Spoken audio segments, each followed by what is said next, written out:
strange as it sounds, it seems that the author of this letter is none other than your future self, Luke. I don't know, but it does raise the question, if this letter is indeed authentic, how did it get here? Indeed. And even in the future, you seem to need my help in solving it. Your constancy can be quite a comfort in these uncertain times, my boy.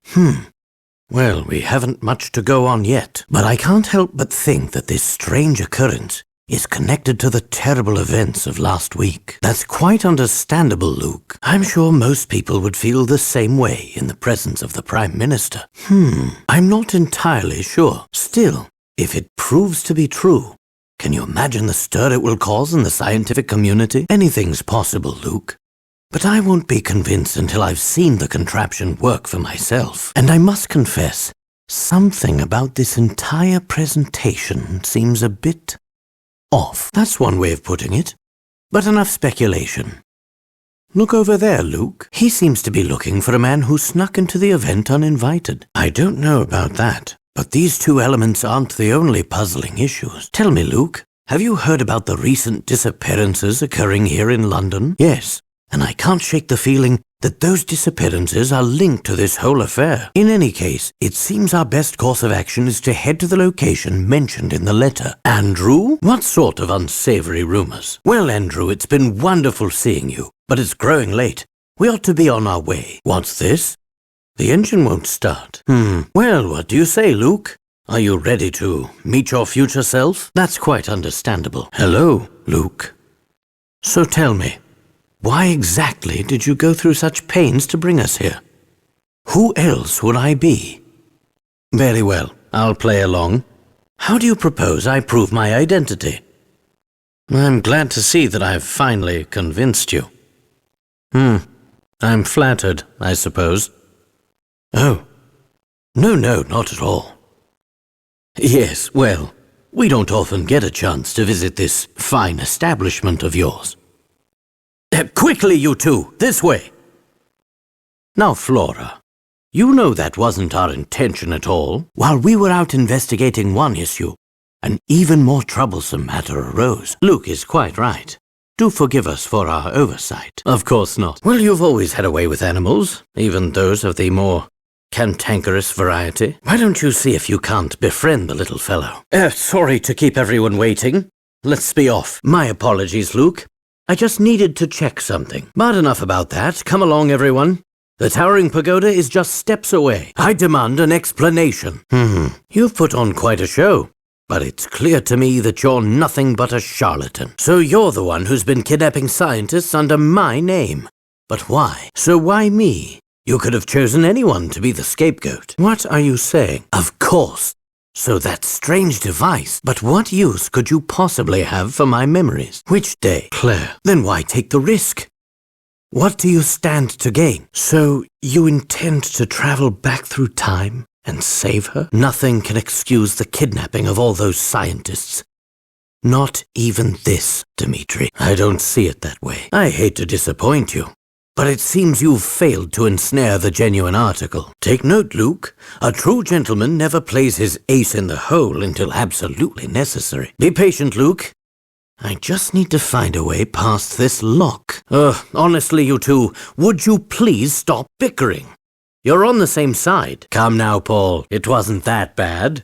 Your role was certainly the more exciting one. I knew we'd be monitored from the moment we stepped foot inside the pagoda, so I wanted to make sure we had at least one trick up our collective sleeve. Don Paolo, master of deception and disguise, seemed like the perfect man to employ for the task. Tell me, Luke, when we visited Dr. Schrader, did anything he said strike you as strange? It was his greeting that made me suspicious. He didn't seem terribly surprised to see little Luke, did he? Precisely. Don Paolo in disguise, yes. That planted the seed of doubt, though I didn't confirm my suspicion until much later. Yes, he did a bit of spying on us as Dean Del Mono when we met him last. From the moment I laid eyes on him, it was obvious we were dealing with an imposter. His white hair gave it away. Not if he wears a wig.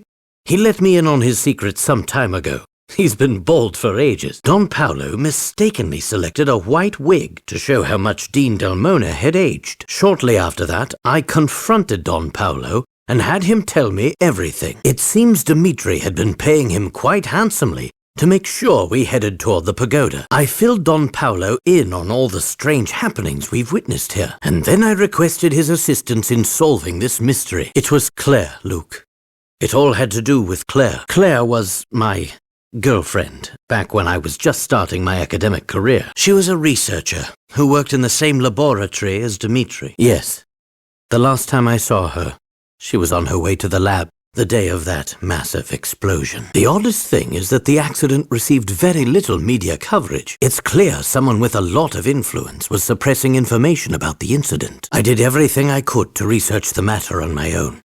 My efforts were largely fruitless. It's likely that Dimitri feels he is to blame for Claire's death. His obsession with going back in time seems like a twisted version of atonement. Well, Luke, as it turns out, Dimitri and I weren't the only ones with strong feelings for Claire. Yes, though it's worth mentioning that I had no inkling of Paul's crush until he told me himself. He was in the year above me at university. Imagine my surprise when I learned that Don Paolo was none other than my old classmate, Paul. Anyway, you put on quite the performance, Don Paolo. With you distracting Dimitri, I had just enough time to do some sleuthing in the area. Yes, but I need to confirm a few facts before I can connect all the dots. Oh, I'll let you ponder that for yourself. But first, we should head back to the hotel. Flora and the other Luke are waiting for us there. Oh, huh? Who are you? Claire? Is it you? Celeste was clearly trying to give us a hint as to our next rendezvous point. Think of it as a puzzle, Luke, though I suspect the answer to this puzzle will be much more than our next meeting place. I'd wager that it's also the family's secret headquarters, and where Dimitri's been hiding. Luke, do you remember seeing a flyer for a restaurant named the Thames Arms on the way here? That's where Celeste will be waiting for us. Well, Luke, have you ever heard of Old Father Thames? Rivers are often personified in folklore and literature, and the River Thames is no exception. When Celeste said that the answer lies in the Old Father's embrace, the father she was talking about was Old Father Thames. The London we are presently in, this London of the future, is a fake. More precisely, it's a set designed to make us believe that we've traveled 10 years into the future. Because, you see, there is no time machine. Not here. Not anywhere. We were all led to believe that the clock shop was a portal to the future. But the truth about that shop is in some ways just as bewildering. The back room of the clock shop is no time machine. It's a lift leading down into the earth. Precisely. You may have heard of subterranean caverns, as some of them house ancient ruins. Some experts theorize that these caverns pepper the entire earth. What I've seen here leads me to conclude that Dimitri used one such cavern to build this false London. It's as if we're standing in the largest film set ever created. That question stumped me as well. It doesn't make sense, unless convincing people of this is the key to achieving his ultimate goal. It's simple. It seems that Dimitri never gave up his original dream of building a time machine. But though he poured all his energy into achieving this feat, the task was too large for one man. He needed other scientists to support his project, so he turned to the greatest minds in London. But to keep the scientists working for him, they needed to believe that they were in the future. Think about it, Luke. Dimitri couldn't imprison the scientists, not in the conventional sense. After all, who knows what kind of work they would produce under those circumstances? No, Dimitri needed a different approach to compel the scientists to complete his research. The scientists had to want the time machine to work as much as Dimitri did. So he told them that they had been shot forward 10 years in time, stranded a decade from home. Dimitri misled the scientists, telling them that the time machine was an unfinished project. They thought they were stranded, and that the machine was their only hope of returning home. That's all I've been able to work out.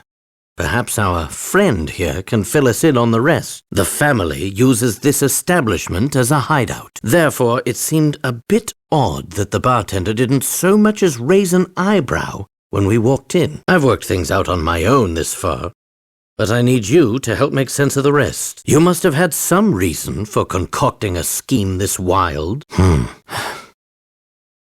Claire is no longer with us. There's nothing anyone can do to turn back time. I don't want to, but I do. I have just one more question for you. Someone's been using you as a pawn.